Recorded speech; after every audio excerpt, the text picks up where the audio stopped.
Woke up to the headlines. Lord, what a mess. Spinning a suit, trying to sell you less is more stress. So if you want the real story, no fog, no fluff. Pull up a chair, baby. We talk tough stuff. We break down the power, the policy, the plays. Who's catching your future and calling it better days? Progressive Radio Podcast. Come on, take a ride. Follow us on all the socials. Keep us by your side. New episodes, real talk. Let's go. Welcome to the Progressive Radio Podcast. We're broadcasting from Portland, Oregon, and amplifying voices from across the nation. Here, we dig deep into the issues shaping our communities, our country, and our future. From grassroots organizers to policymakers, local stories, and national movements, this is where real conversations live.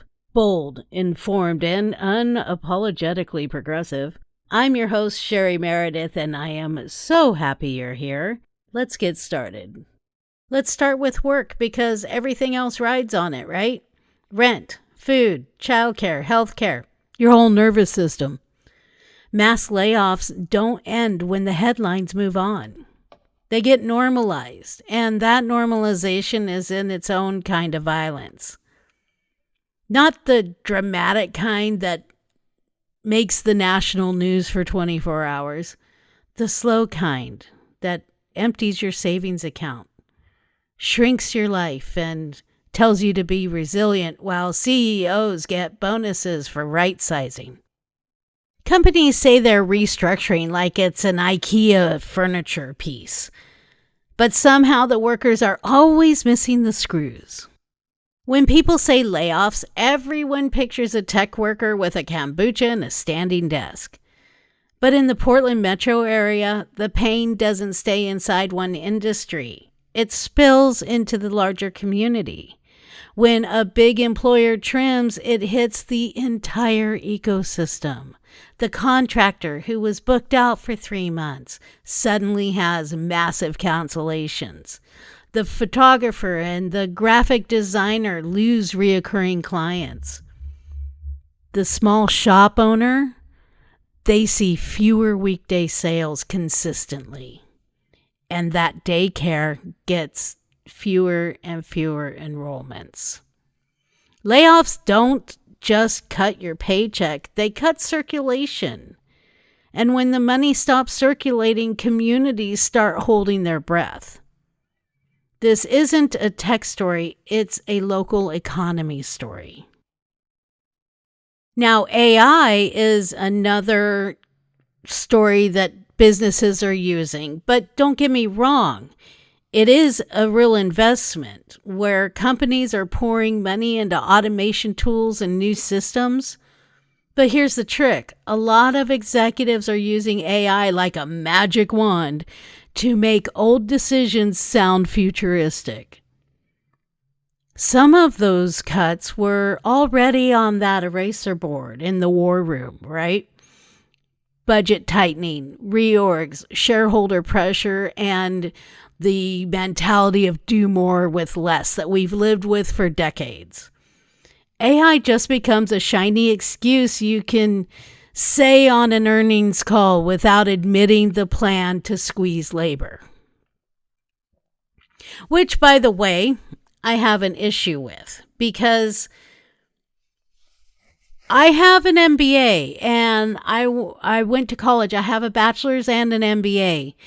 And while some of our training had to do with why business is in business, my vision of why we are in business or businesses exist is for the greater good of humanity and society.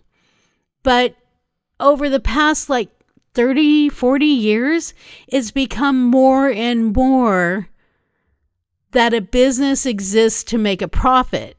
And to me, that's wrong. Because if the only reason you're in business is to make a profit, you aren't helping anyone. There is literally no reason for your business to exist. If you are not in business to help the greater community with their messaging, with their product development, with the safety of their product on the community, with how their product works to better lives, right? It's kind of like the government right now is all about, well, we're using your tax dollars to deport people and to invade their homes and to invade their schools and to give the military industrial complex almost $1 trillion. I didn't ask for that. I'm not paying taxes for that. My taxes, I pay for the government as its definition is supposed to govern the masses, but our tax dollars are supposed to be meant to better our lives. That's why we pay taxes, not so they can give money to Halliburton or Northrop Grumman or any of the other contractors. And I'm a former federal civilian contractor, but I worked in military education. I worked for colleges. I didn't work for these war machines. The thing was, our tax dollars are supposed to be there to support us, the American people, right? And so for decades, the government has used defense as a way to suck up all the funding instead of, publicly funded education, publicly funded college, publicly funded healthcare, the things that support the people. The reason why we pay taxes, the reason why we have quote unquote representatives that we vote for to carry on our agenda, to go and represent us, right? I'm sorry, but unless we're having a war every 2 years, my money does not go, I don't want my money going to the Defense Department for $1 trillion budget. That's not right. And then ICE is sitting here with almost that much for just them. And the new budget that Congress is trying to put through gives them another $75 billion. I'll be talking about ICE more here. I got off of my script. I'm going to go back. But, this kills me. So when you hear AI made us do it, that translates into plain English, plain language, if you will. They chose profit protection over the stability of their workers, and that's wrong. When we were taxing corporations for 90% after $100 million in the 50s and 60s, they invested in their employees, they invested in innovation, they invested in R&D, they invested in their communities. And they're not doing that now. They're investing in shareholder pockets in their own. Layoffs ripple beyond the tech world, okay? And it moves into retail, in logistics, manufacturing, healthcare, admin, media. The whole thing across the board feels it. Retail cuts reduce hours, which reduces benefits, which increases churn. Logistics get optimized, which means fewer workers moving more volume. Manufacturing gets restructured and automated. Healthcare admin gets trimmed, and then everyone wonders why systems are slower and staff is burned out. Media gets downsized, and the public gets less local reporting, which makes it easier for power to act without scrutiny. So, we're not dealing with a wave in one corner of the economy. We're dealing with an era of instability as a business model. And that is unstable. That is unsustainable. Instability is being sold for efficiency.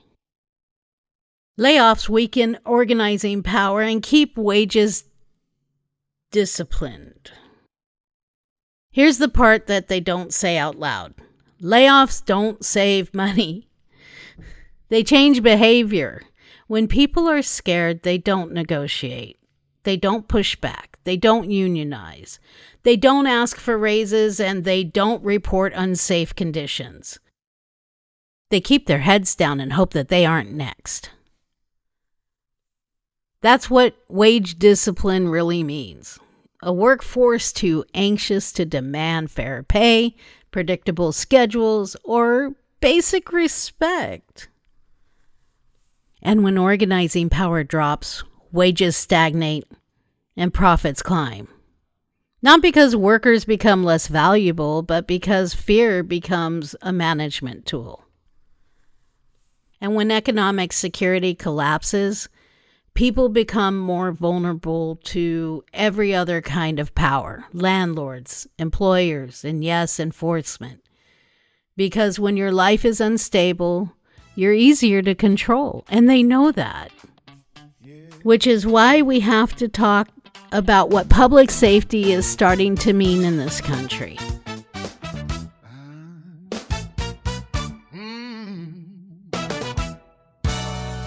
That's the rundown. Now you know what's what. Keep your eyes open and your mouth don't shut. Progressive radio podcast. Keep the truth alive. Follow us on all the socials. Join the ride. See you next episode.